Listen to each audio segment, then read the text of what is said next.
growth and distribution. So being from SlideShare, I'm supposed to give you the pitch that content is king and content marketing is the next big thing. But personally, I think those are like over-the-top statements. So content marketing is very useful, and if done right, you can get a lot of benefits, and it's usually the missing piece in a lot of marketing strategies. So, if you want to target professionals, if you want to target businesses, content marketing is the way to go. So if you're looking to target influencers, or if you want to become a thought leader in your particular domain, content marketing is the way to go. And all the things that I'm saying becomes relatively easy when you bring in the world's largest community for sharing presentations. With over 50 million unique visitors and 150 million page views, SlideShare is often called the quiet giant of content marketing. But this session, this presentation is not about SlideShare per se, but it's about how you guys can create awesome presentations and make the presentations work for your businesses. So before I come to that part, let me share like an important milestone that we achieved last week, and we are very proud of it. So now on SlideShare we have more than 10 million pieces of content uploaded in last 6 years. So we think it's pretty cool.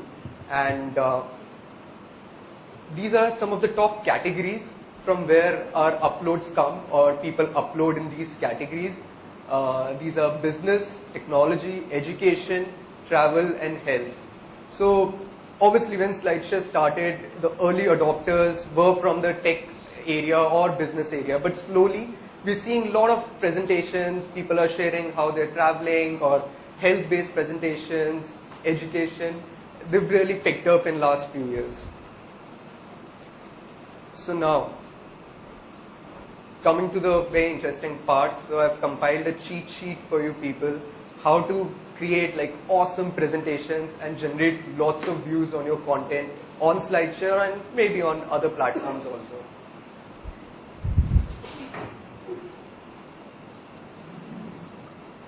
So this is the most important rule. Consider your presentation, the headline to be the presentation's ad. So don't be shy, don't be conservative, just go all out, because this is your only chance to grab someone's attention. And if he gets interested, only then he's going to move forward or be interested. So just a brief background before I explain this point. So SlideShare, like I said, we have more than 50 million unique visitors, and almost 80% of that traffic comes from search. So it's, if you have a right presentation, you can get all that SEO juice. And what do I mean by right presentation? So your presentation needs to be keyword optimized. So if you have, say, 20 slides, 30 slides, and you're targeting a particular topic, say digital marketing, so ensure you have all the right keywords in your slides. Because what we do, we pull out the transcript, all the text from your presentation, and put it on our page. So when Google indexes this page, it gets there's potential to get a lot of rich keywords, and your content will be indexed, and you'll get all the SEO juice that we are able to provide to our users. So this is like a key. So ensure that you have a lot of relevant keywords in your presentation. So the old school thought of PowerPoint is put in a lot of text, like 100 bullet points, 50 charts on one slide, and like bore people to death. But what we've realized with SlideShare, that less is more. Make your content as visual as possible. People do not have the time to go through your slides, go through your bullet points. They just want to see some nice visuals. So, and if you can explain your concept in those visuals, you've created a winning presentation. And with increasing usage on mobile, so more than 15% of our views are now coming from mobile. So it's more important that your content is visual, because obviously the screen size is small and people don't have that much attention to go through your slides. So very important. So I started by saying that content marketing can help you become a thought leader. And you need to be a thought leader when you're putting up presentations or putting up any piece of content online. Because if you just talk about marketing, everyone knows about marketing.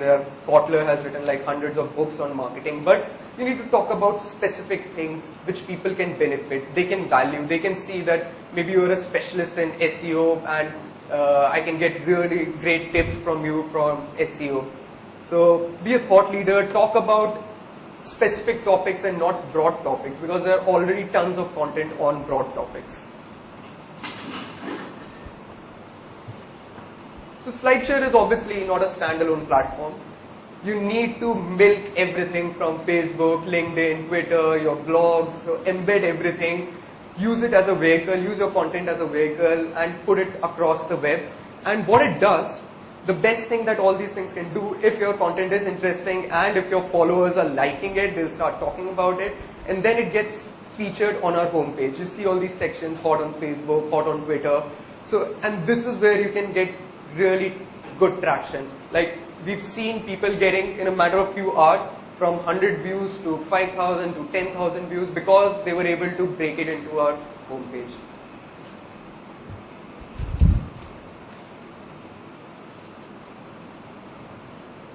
So people who don't know, so SlideShare is now part of LinkedIn, and obviously we're building a lot of good integrations, and this integration particularly has been very useful, and this is the feedback that we've got from LinkedIn users.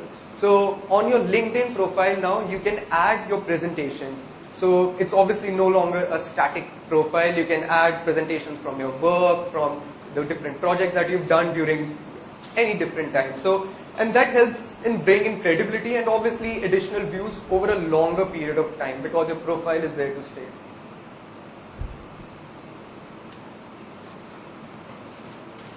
So also typically people, when they're ending their presentation, they'll have a thank you text. But what we say that have embedded links in your presentation. So now just take a look at this example. So this particular presentation, he's pointing users to the different presentations that he's already made. We've seen people embed their Facebook, like this content on Facebook, share it on Twitter. So you could be innovative, be creative, and do a lot of things. So don't consider the last slide of your presentation as the end point of your presentation, but just as a starting means to drive them somewhere else.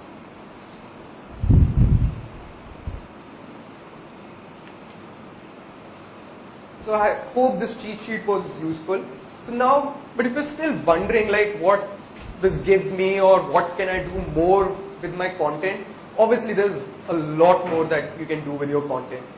So if you are getting like crazy number of views, you'll be thinking like, who's tweeting about my content? From which source am I getting the most traffic? Or who's downloading my content? Is my content being viewed in US, India, or what's happening? So we have analytics for your entire presentation, and also slide level analytics where we can tell you like this particular person spent 5 minutes on a particular slide. And we can obviously tell you like in this case that this much traffic is coming from referral, this is direct traffic, this is Facebook. So what this helps you to do is that you can fine tune your strategy. You can figure out what kind of content is working for your audience and what is not working for your audience.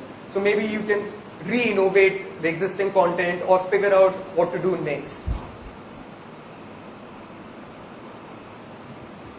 So content marketing can be a really effective tool for lead generation. So obviously we've seen some tips and tricks how to create really good presentations, but what do you do out of it? So you need to make your presentations work for you. You need to convert your views into businesses. That's the end goal for a marketing person. And one of the features of the SlideShare platform is that we have this feature called LeadShare, where you can create leads on your particular presentation or across, it could be a common lead form across all your content. So, and obviously it's customizable, you can add, so this is the preview, you can ask users their names, their emails, if you want to ask them certain questions. So this could be anything. Last time when I came to NASSCOM, I told them like if you have some content and like you're arranging this digital marketing masterclass, you could have a lead form asking how many people would be interested. And you could target your lead forms to a particular location. So it's all sorts of customizations are possible. And you can also tell us that I want to show my lead form after a particular slide after 5th slide only. Or I want people to fill in the lead form if they want to download our content. So this is how it looks. So this is like a typical presentation player, and there's a get in touch button. So users can either click on it, or it could be in an automatic mode where after every 5th slide or 6th slide, this form opens up, and you could make it skippable or not skippable. So we give you all that freedom. So this is where you can harness all the views that you will be getting. Just imagine if you're getting 100,000 views, and maybe if even like 5% of the people are filling these lead forms for you. This could be useful.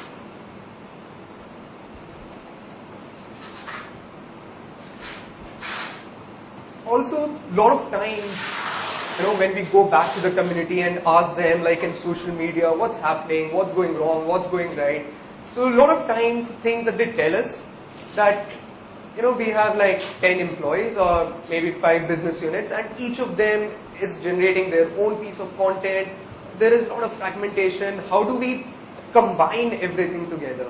Or how do we have consistent branding? Or we want to be the central point where we distribute content to all our followers. For example, like NASSCOM would say, I don't want NASSCOM Emerge or any other business unit to just go out and put content. I want NASSCOM to control everything. And like this is really a common problem, and you could be a startup with 3 employees and everyone is talking about different things, and they could be thought leaders, but it's not coming across as your business. So what we propose is like when you have a SlideShare network, so like let's just take the LinkedIn example.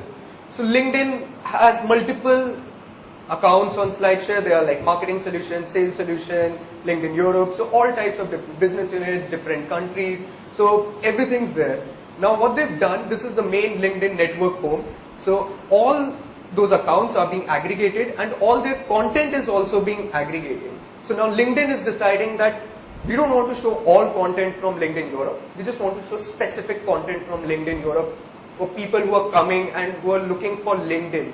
So you could also, LinkedIn per se could also aggregate content under specific topics. So for example, LinkedIn just celebrated its 10th anniversary. So all celebration presentations from different countries are aggregated under one block. All their earnings call since the IPO, they've been aggregated under one block. So you could do smart things like this, where this becomes a destination for your business, where, and like these business units that I'm talking about, these could be your employees as well.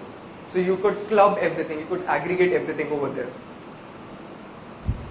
And also on that particular page, you could add your blog feed. So this is all coming from LinkedIn. So you could add your blog feed, you could add your Twitter feed, you could add different social widgets, LinkedIn, you could add your stock widget. So basically what we're suggesting, create a content hub, create a destination on net where on one page, it's your identity for your entire content, for your brand. So you could do all these things because we understand that it's not as if you'll be producing all your content only for SlideShare. There would be content that will be on YouTube, there will be content on LinkedIn, Facebook, blogs, everywhere. So we're just suggesting that why don't you aggregate everything under one page, under one destination.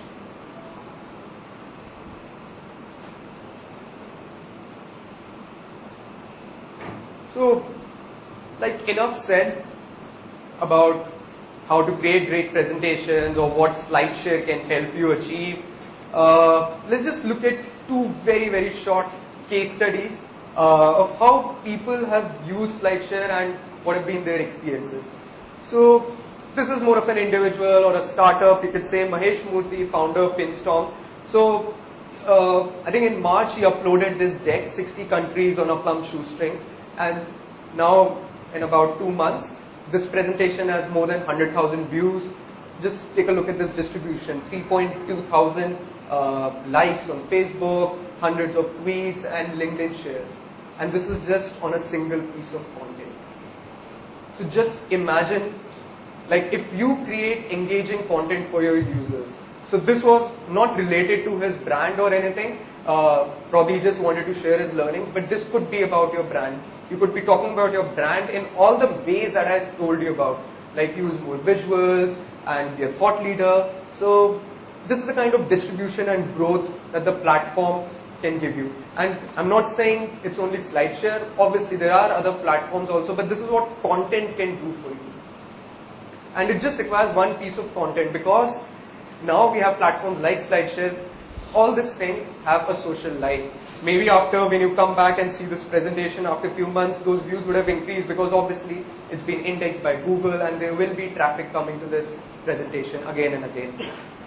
Also, once this became viral, this was featured on our homepage, Mahesh Murthy also started talking about it on Twitter.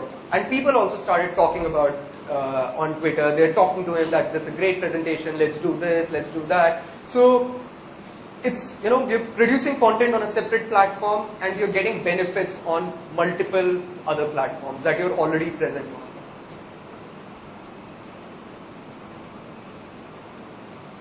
So now this is an example from Dell, a big corporate. So this is what I was talking about, the network concept, where now Dell, they have all these Dell social media, Dell SMB, and different business units. They also have something called thought leaders, who are their own employees, who say a VP products or someone very senior who has great expertise in their particular domain, and they could be talking about things that they're specialists in, which may or may not necessarily be about Dell. But Dell would like to have its own branding and ensure that this content, or people, users recognize that this content is coming from Dell. So these are people from Dell who are contributing to their content. So that's about it. Brief, short and sweet. So if you guys have any questions about it, I'll be happy to answer.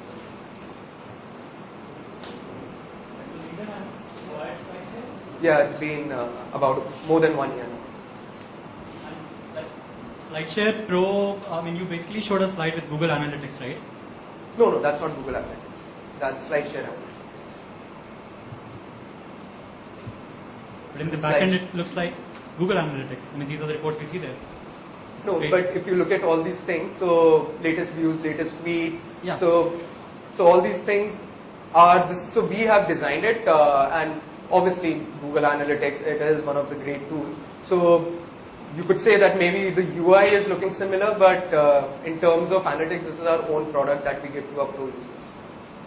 So you're not using any Google GS code for tracking? Okay, thanks. So we're using it for our own internal tracking, but not to show it to our customers. You're using Google code for internal tracking? So like we use GA for our internal tracking, for our internal metrics, but not to show it to users. So we build our own separate product, but for our own reporting to management and everything, we're using GA. You said the SlideShare is now on LinkedIn, when we can share our presentations on our personal pages. How about the company pages? On your profile page. Yeah, personal pages. On the personal LinkedIn pages, we can share our presentations, the work we have done. How about the company pages? So that's so LinkedIn is obviously building that feature, and maybe it's going to be announced very soon. Okay. When you talk about this analytics thing, is it a paid thing? Yeah, this is a paid thing. How much? That's the point, because I'd like to know how much. So I'm not selling SlideShare here, but so there are different tiers, and like we can talk offline, and I can tell you about the price. That is actually the reason I asked whether it's Google Analytics or not, because that's free. Yeah, don't worry, we'll not charge you for something free.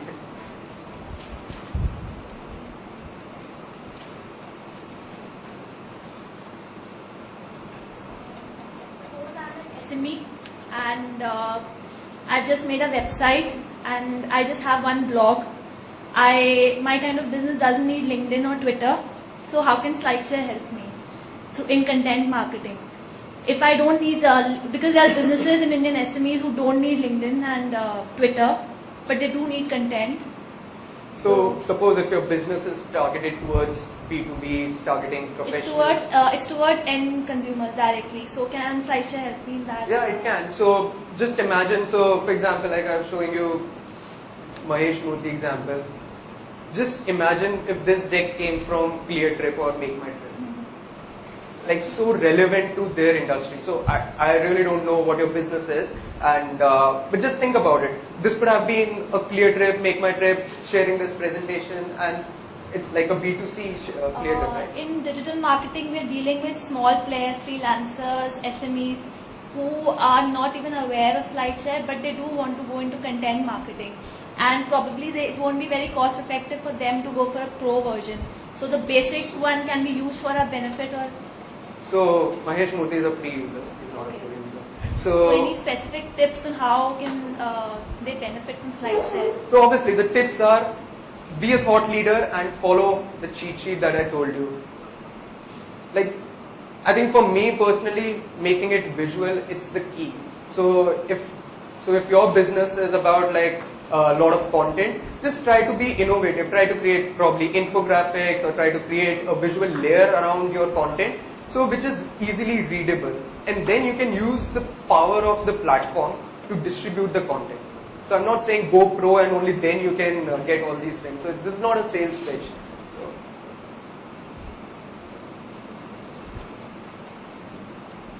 yeah.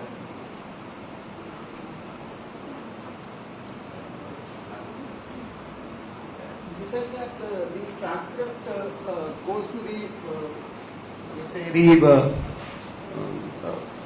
goes to Google and it is, let's say, indexed. But does the content of the presentation as well? This is the content of the presentation. So what is the difference between transcript and the content? So I'm saying, No. So basically, we call it a section on our page where on the top we show your presentation and we pull out the text from that presentation and put it on the page. So when Google comes to that particular page, they can read to, like, I'll put an example of Starbucks presentation. So they're talking about global management and when the first store was opened up. So all those things. So these are all these different numbers. These are all different slides. And this is the text on those slides. but let's say you go to the next page where you're saying go visual. So go to the next page where you say go visual. So what would be the content that gets indexed on this slide? So if this is the text is head, heart, and hand, so Right. this will be indexed. That's it, right? Yeah. So images are obviously we can't do anything about it. But otherwise, it is the transcript of the entire presentation of 6 slides. Yes, 8 yes. slides. So and it's segregated by slide. Just one more question. So basically we use Google a lot, right? We run out of keep searching for something or the other. Now the point is I've never come across, a slide right in the first page of Google for anything other things. So is there something specific I need to search for, or do I need to mention, let's say, search for Samsung Galaxy S3 slide or SlideShare, or I need to mention PPT. Yeah, it'll come with .ppt or if you mention SlideShare, but Samsung Galaxy S3. No, that's Yeah. just a random example. All Yeah. I'm trying to ask you is that I'm searching for something in Google, right? And if somebody, let's say, they create some content, right? Do I stumble across that content or do I not? You do. So I was telling you the breakup of our site traffic. It's roughly 80% comes from search. No. So That's I a can metric. Now, I'm a search user, but I don't see it there, right? So let's say he's creating this awesome presentation sitting right next to me and Yeah. he says, why don't you take a look at it when you go back home? Yeah. You don't have time here, right? I'm Yeah. trying to search for the content at home and Yeah. I don't find it, right? So what I'm trying to ask you, do I need to mention another No, you keyword there? don't actually. You don't. So like we can connect offline and I can show you 10 queries where about specific topics. So that's why I said if you're talking about marketing and you expect SlideShare presentation to come up, it probably won't, because marketing related content there'll be like zillions of other places or zillions of other things. But if you're talking about a specific topic, you're bound to hit SlideShare in first few results. Definitely. I see. Thanks. Just one last question. Yeah. Just to add to it, I deal in chemicals for plastic industry, and a lot of times if we do technical search on Google, on the main page itself you get presentations. Yeah. Because if the topic is very specific, you don't have other content, and you might have somebody who uploaded his PhD or Right. stuff like that. Yeah. So that's what I said. So if it's Just to add to you. yeah. Cool. Thank you, guys.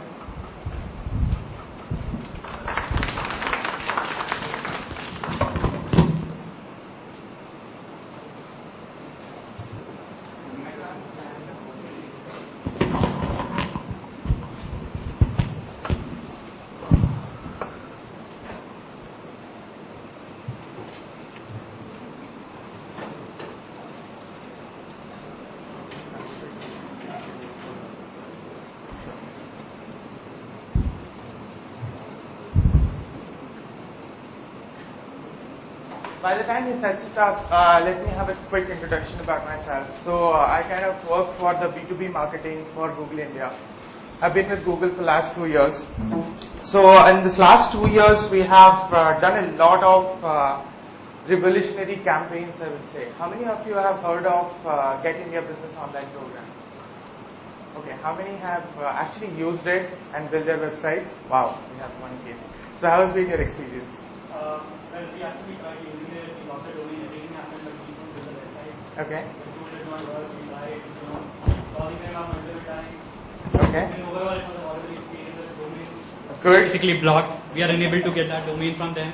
Good. So, I mean, yeah, it's a disaster for us. Okay. That's what So, we like. were you looking for a very specific website or something? Was it? No, I was just trying to use the system. I was Okay. just trying to simply, set a menu, but it would not let us click anything at all. The system would not work. It's very strange. So we have actually gotten some 200,000 users by now on that platform, and it's very rare to hear such kind of feedback. So I would like to kind of catch up with you once and to understand what happened in the background. Pardon? See, my understanding is that the pro users. Okay.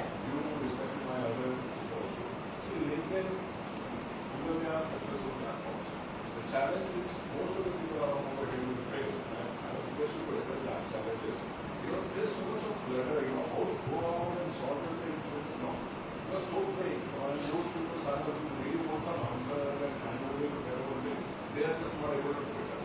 It is good, that's why what you are today, but for all the startups, all the people who are looking at social media, it's something you see a master to really make you understand it is not for the layman really to get into it. I'm a businessman and I want to understand. I will spend some time and then I get lost. That's true. That's true. I mean, if you see, India is a very do-it-for-me market. And culturally also we are oriented that way. So we always want someone to help us out, sit across the table and teach things to us. So if you see, Google India's approach in India has been very different from the emerging markets. So that's why we have a very specific focus on emerging markets. And a lot of these programs and platforms which we come up, we provide an end-to-end support. So for this Get India Business Online program also, there are actually agencies out there on the street helping businesses out to go online. So we are investing quite a lot of amount to kind of build that ecosystem. So that Google Engage program we talked about, we are actually investing millions and millions of rupees on these agencies, just training them, building capability in them, so that they can go back to you guys and help you out the right way. Because a lot of people today do not understand digital media and marketing. And if they do not understand themselves, they are going to give you wrong solutions. So our objective is to kind of tap the issue at the source itself, and then of course Google has its own limitation in terms of number of people it can employ, because we work with millions and millions of SMBs. If you see we work with 2 million SMBs across the globe. So it's impossible for us to build a personal connect with everyone. However, especially in India, we try our level best to help you as much as possible with personal connect.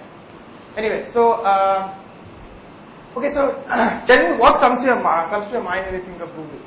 What business Google is into? Search? Advertising? Okay. Pardon? Selling an index? Okay, wow. Anyone else? Helping businesses grow. Okay, that's a very 60,000 piece statement. Yeah, and that's what we stand for. So we call ourselves to be in connections business.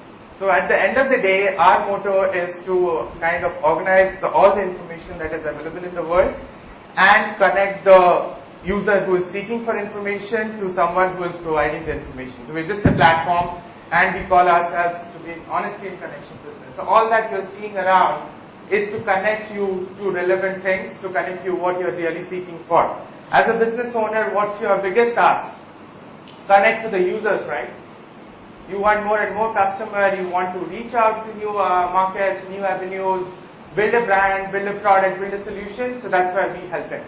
So currently, and especially in India, Google has become synonymous to internet. So we have gone beyond search, we have gone beyond product and advertising solutions.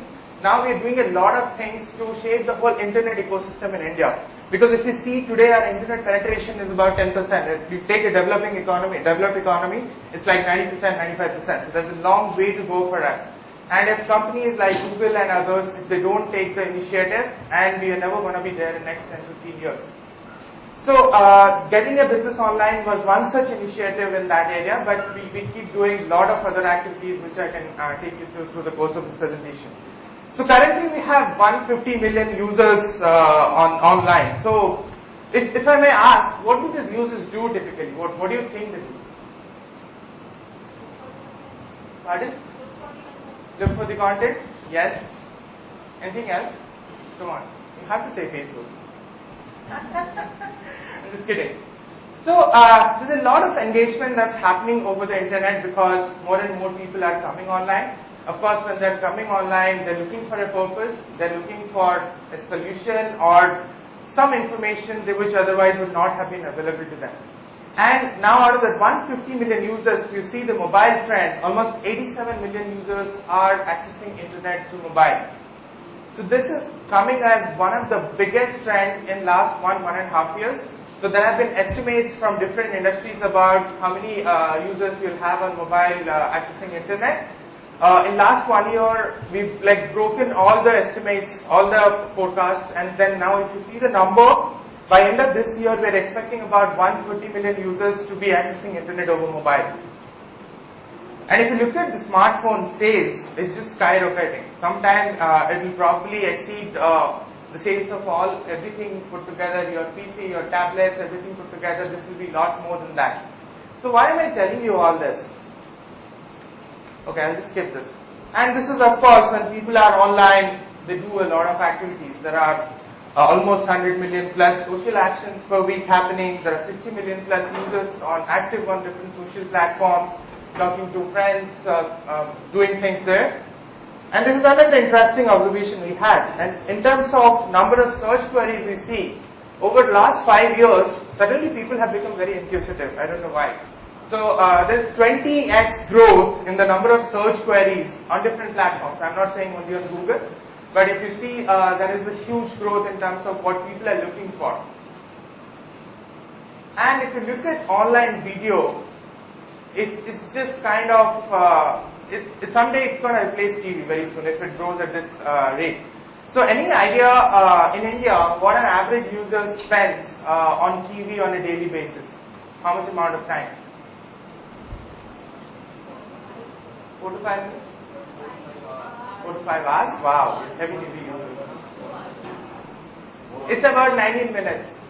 So I'm taking the average users. So of course, as urban population, we have a lot of luxury to go back to our home and sit on the couch and then watch TV for 3 hours. So that's why that 3-4 hours benchmark comes in. But honestly, if you kind of average it out, it's about 19 minutes. And any guess how much of time an internet user, an active internet user, spends watching online video on a daily basis? It's roughly about 15 minutes. So imagine, and I'm not saying that this is 1.2 billion watching online videos. I'm just talking about the active internet population, which is 150. In that, heavy users would be about 100 million. In that, if you see the trend, it's probably they're spending more time watching online video now than TV. So why am I telling you all this? So fine, I mean these are good numbers with good trends and all. So how does it affect you as a business? And I'm sure a lot of you, how many of you are owning businesses here or kind of looking for marketing their products? Yes. So let's take an example like any product. So how do you typically think about your marketing problems? So you have a sorry. So you have a great product. Now, what next? You're an engineer. You have a kick-ass logical brain, and you build a very nice product. So what next? What do you do? Marketing campaign or where should my ad? Pardon? Where should I market my product? Which platform? Yes. Should it be online or offline? Okay. That's the question. So I'm asking. My question is, what do you think of now? I'm asking a real life situation, right? So Quickly, the first question that comes to my mind is how do I scale up? Because as an Okay. individual, I can have 5 salespeople, 10 salespeople. Okay. I want to grow exponentially. Okay. So how can internet help me? Okay.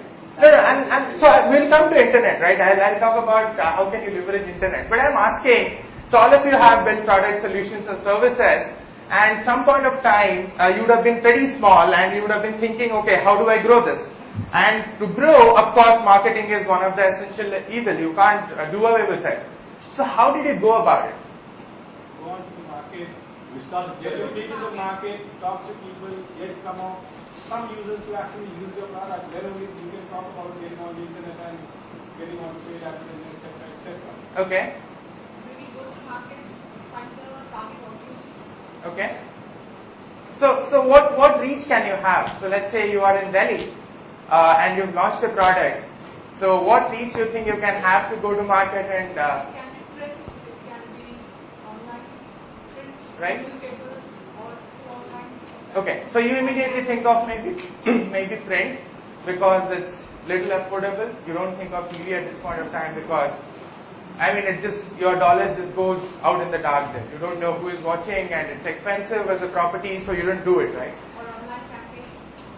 So these TV, print and all that, they have been your traditional media vehicles where a lot of our, if you look at our advertising industry, it's about a $7 billion industry and almost 90-95% of it goes into TV, print and stuff.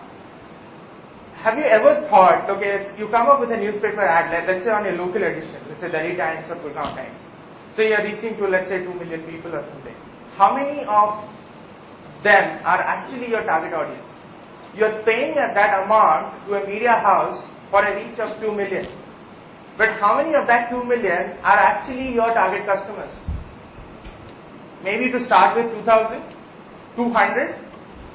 But the amount of money you're paying there is completely going waste. So what we are saying is, whatever platform you use, whether you use SlideShare, Google, LinkedIn, Facebook or whatever, internet is coming as a new distribution model for you.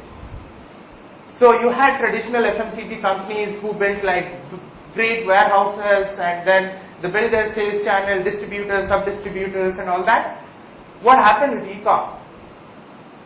So they are all set out to prove that all that huge infrastructure you had probably was not necessary for you.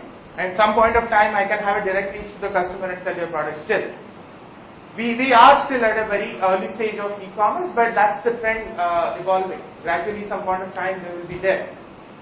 So what we're saying is, when you put your money into some media vehicle, you actually don't know how much of money is going waste. And this is my favorite quote from John Wanamaker. He said, as a marketer, he's considered to be one of the early thought leaders of marketing. So he said, I know half of my marketing dollar goes waste. But my problem is I don't know which half.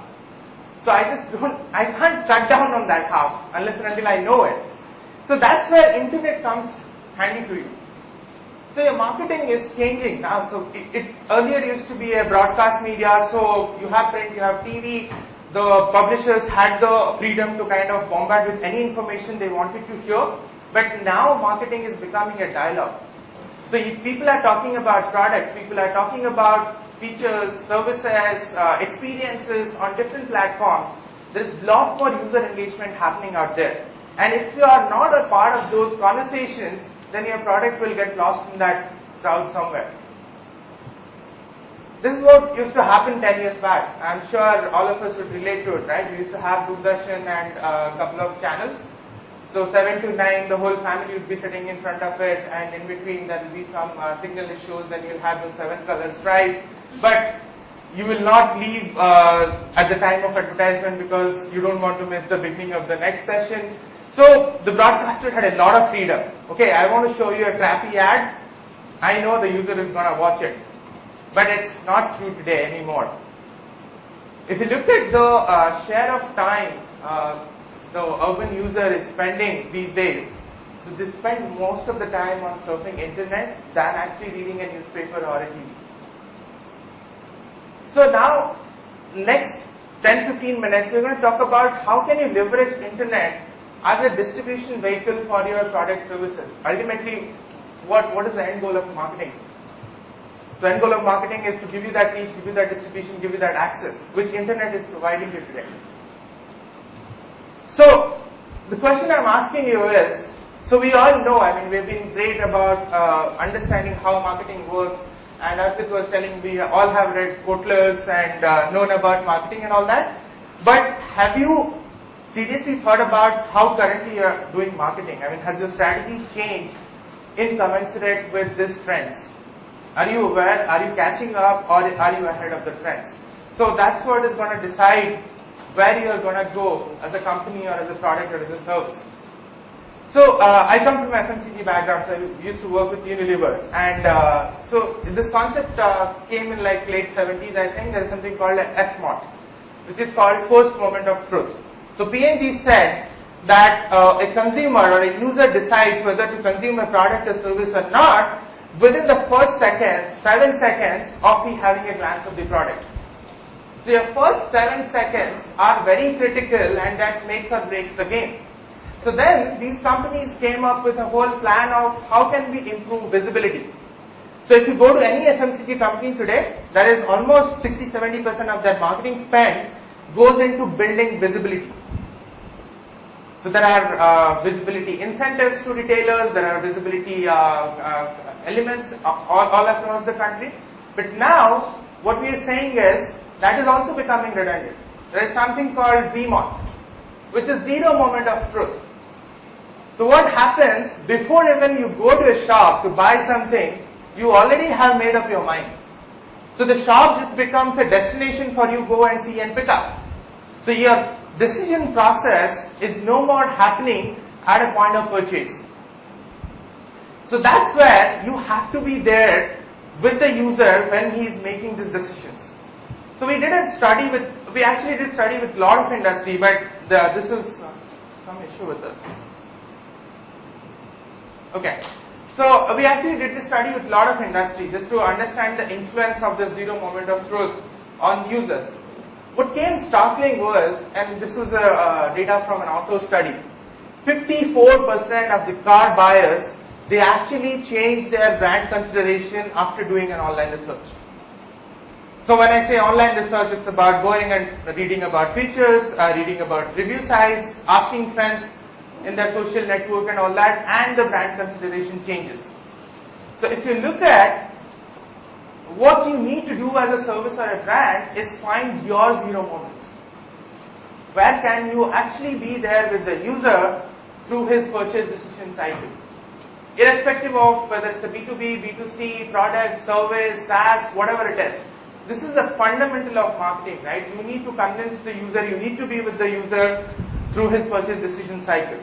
So what we are saying is, internet and especially your search platform helps you a lot to be here, to be relevant, and at a lot lesser cost than what you would have otherwise spent in any other media.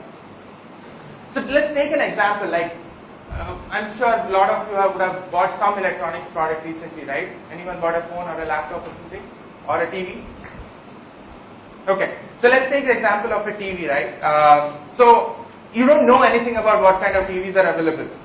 What did you go and search for? New upcoming TVs New upcoming TVs and all, right? So that's what we are saying, awareness. So the user behavior at this stage is very different, and the kind of information and kind of the keywords and the content he is looking at is very different through his purchase decision cycle. So at this point of time, you need to feed him information that, okay, there are 3 types of TVs available. Let's say plasma, LED, LCD. Okay, and the next stage, he knows, okay, fine, I have 3 types of TVs. Then he's interested, right? So then he's interested to see that, okay, it's a LED or a LCD, what's the price point? So he says that, okay, I want to go for a LCD flat screen TV. So that's what he will search for. And now fine, he has done his research on LCD flat screen TV. Now he is considering, okay, so there are Sony, Samsungs, LGs of the world. I need a LCD flat screen TV. What should I buy? And this is where, again, you need to feed him information about your product features. How is it different from other products available in the market? If you feed him the same information in these 2 stages, you're just shooting in the dark, because he is not ready to consume that content at that point of time. So there is no point of showing him when he's searching for a LCD, like a new upcoming TV, There is no point of telling him that I have a 46-inch LCD flat screen TV which has 1080 pixel resolution, blah blah blah. Doesn't make sense. And if you are doing that, you're unnecessarily wasting your marketing money. And then next is, of course, purchase. So once you are in his consideration set, so let's say he has 2-3 brands, again he goes to the next level and does a lot of research. And in this consideration set, you need to bring in all your might together, because he's making a decision here.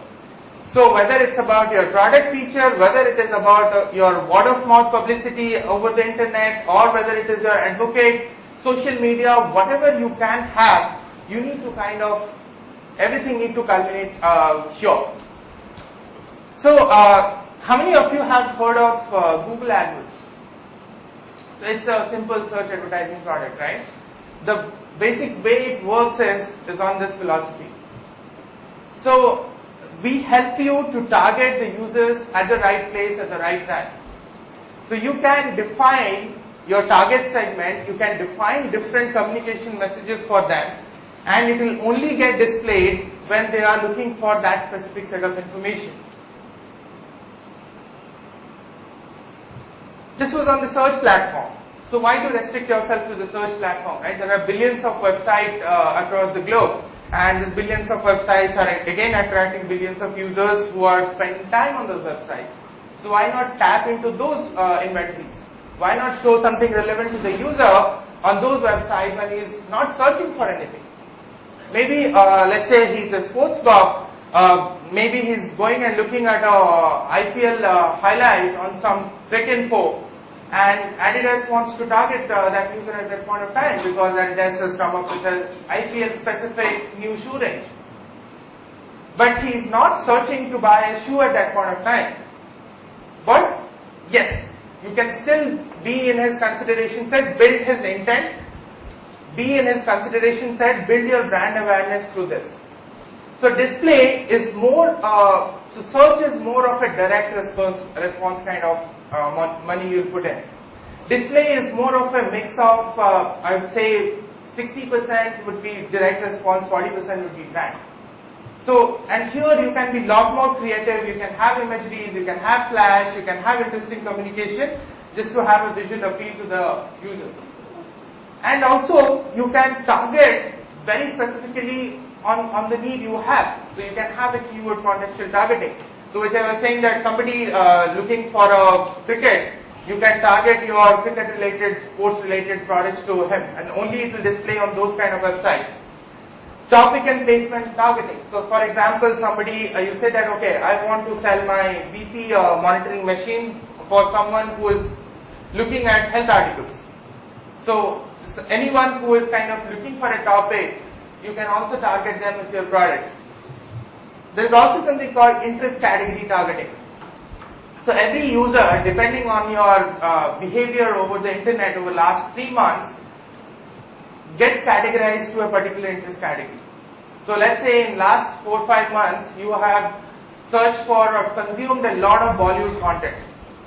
So your interest category would be probably entertainment and Bollywood. So I can now, if I have a new movie release, I can actually target this group with an interest category targeting. And this is, the next thing I'm going to talk about is very, very powerful. This is called remarketing. So for example, there are 100 users who have come to your website through different marketing activities you did, but out of that, only 2 actually consumed your product or purchased your product. What about the rest 98? What are you doing with them? So remarketing helps you target those 98 users back again and give them additional information which could probably make their purchase decision easier. So let's say he bumped into your website and he didn't find the relevant information what he was seeking for. So you can actually know how much time he spent on my website, what page he was actually looking, what content he was consuming, and maybe this content was not enough for him. So I need to retarget him with an add-on content on that page where he spent 2 minutes. Imagine, I mean, would you ever be able to do this on a traditional media, on a print or TV?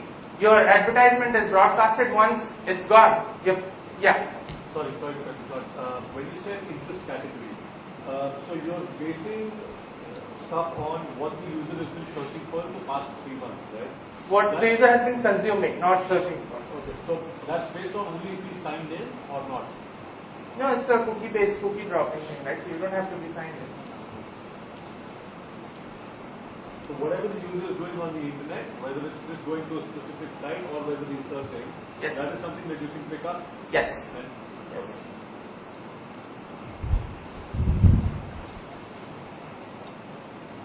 The next thing is leverage online video. It's becoming very, very big, and you can have easy solutions, cost effective, in fact free solutions on this and still be a superstar.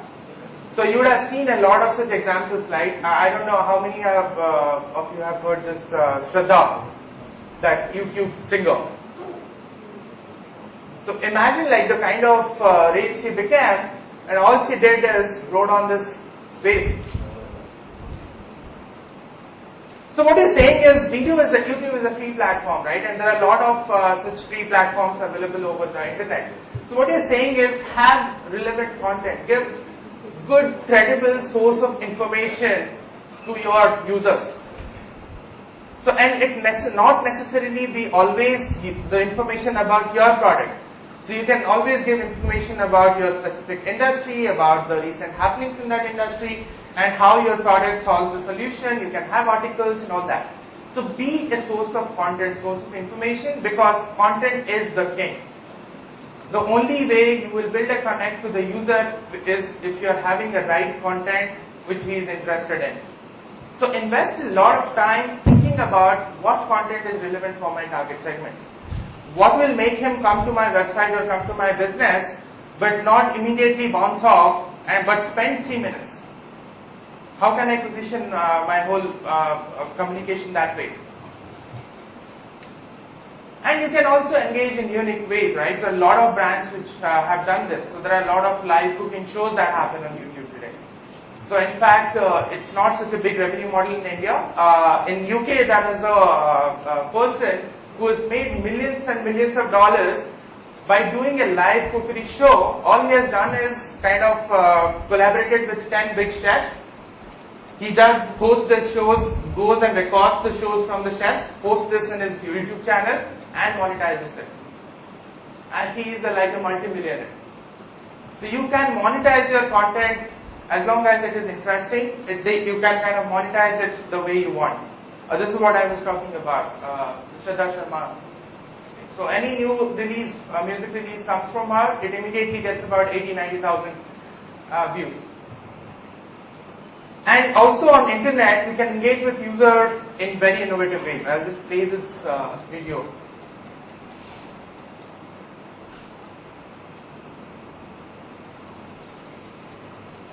Can I have the volume?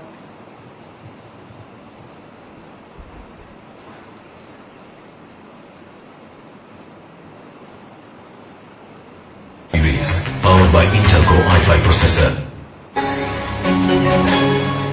Anyway, in the interest of time, I'll move on, but you got the gist, right? So it is like, when you are on the website, it's like a real life experience, like somebody knocking on the screen, and then you get very curious that, okay, what is that? And then probably you go and expand, rather than just having a picture or an ad. And as I was saying, engage with your users, so give them relevant content. This is what something Dove did. So they are now having blogs from different users in terms of giving suggestion of how can we save your hair fall. Next thing is social. So I'm not going to talk a lot about the product Google Plus, but I'm saying is you need to have a social presence, because that's where ultimately your purchase decision happens. So recommendations and the zero moment of truth I was talking about are very critical in this space. So you should definitely have a social presence. So G Plus is a platform. The way it has been positioned is that it will give you a different avenues of engagement with the user. It's not only a social platform where you go and interact with friends and share photos and all that. From a business perspective, that you can use it in a very innovative way. How many of you have heard of Hangout? So Hangout, imagine it's the power of a TV, of a live broadcaster at your fingertips. So you can just put your webcam on, broadcast yourself and share the link. It is automatically streamed into YouTube and your channel is up So you can invite as many people from different parts of the country to see your content there. So you're virtually having a TV at your hand at no cost. And this is what I was saying with Google Plus, word of mouth comes to Google, comes to search. So what happens these days when you search, you would have seen that below the search result, it says that so and so friends have also recommended this. So imagine how much of confidence you have. You're looking for something and then you immediately see that 2-3 of your friends have actually gone and recommended it. So in the search itself, we are kind of bringing in that element of consideration, the influence, into the whole platform. And if you have like a Google Plus presence, wherever you are on the internet, all your plus ones and everything will tie into one place, and all will kind of accumulate and you'll be able to see. So I think we are short of time. Yeah. Okay. So this is something again we talked about, that mobile is big, and whatever you're doing, the app economy is growing, the video consumption on mobile is growing. So do not forget mobile to have an integrated part of your media plan or marketing plan, whatever you do. So I'll just end with another video. That's it, and we'll be happy to take any questions. But I think this one.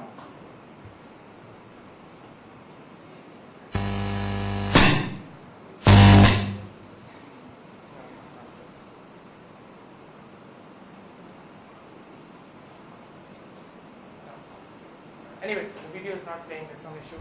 So I'd be happy to take any questions, but I think we're running short of time, so I'll limit it to 1 or 2 probably, and then I'll be available, we can take it offline. Yes? So the question. Two questions. How much of this thing you shared with us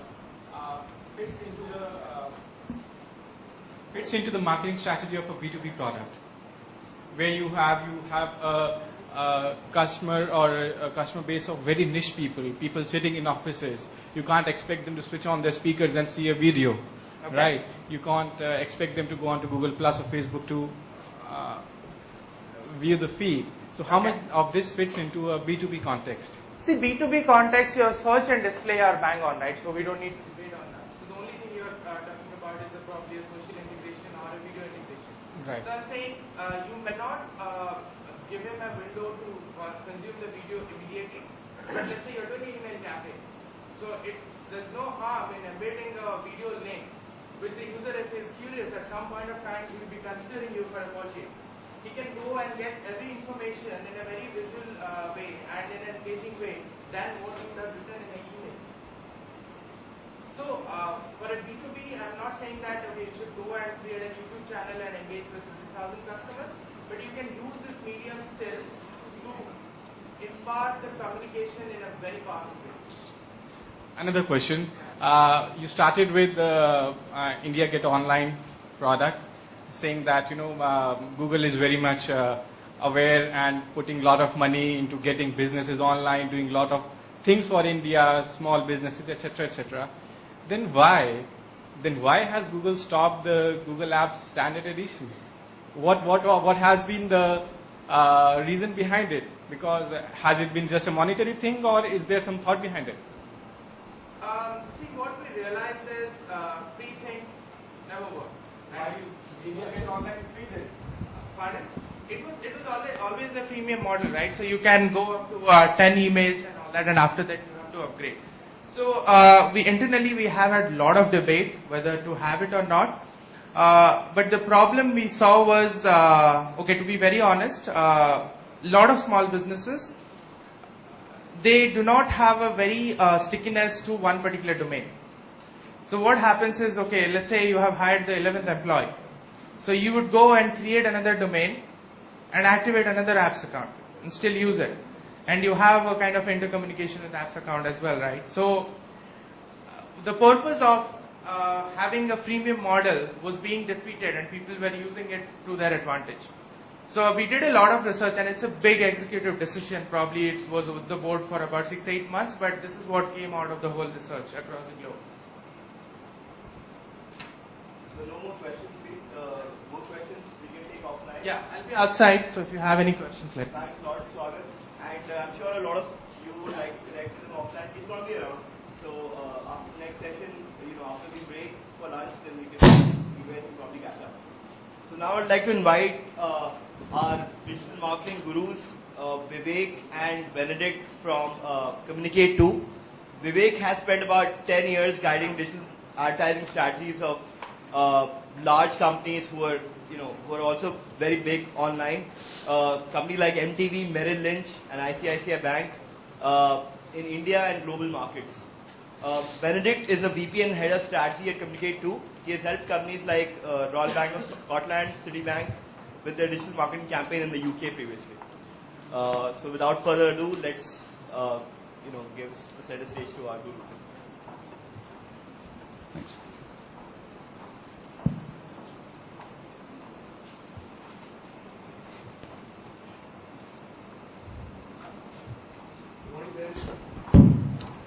So I just realized that my profile is about 6 years old because I've spent 16 years in digital advertising, not 10. So, and we were acquired last year by iProspect, so now it's called iProspect Communicate 2. I may lose my job if I just keep on mentioning Communicate 2 anymore. So I think we are all here to sort of give a snapshot of digital or whatever we know in 6 hours, right? So it's a summary of what we've learned in the last 15, 16 years. We get mainly an opportunity to work with large enterprises. We don't get an opportunity to work with SMBs and mid-sized companies. But I think some of the things now we're living in is a digital age. So what we're going to cover is what is to be done in the strategy aspect of digital rather than how to do it. Like how to do it is something which one can go to YouTube, one can go to a lot of sources and get that information. But what is to be done is something which we like to cover. We have tons and tons of content out here. We will be skipping some content, moving ahead quickly. It's not that we are not covering something. We feel that some of the things we feel that you can get on your own, we'll just skip through it quickly. I would like the session to be more interactive, so let me just start quickly and give you a background on how this workshop is structured. Will this presentation be available online? Yeah, I think we'll be giving it to Jyoti from NASSCOM and you guys can download the presentation. Right? So I think one thing that has changed in the last 16 years is that we used to be in an analog age. Now we're living in a digital age, right? Whether it's music, whether it's photography, whether it's, I wear a Nike Fuel band, which I wear 24 hours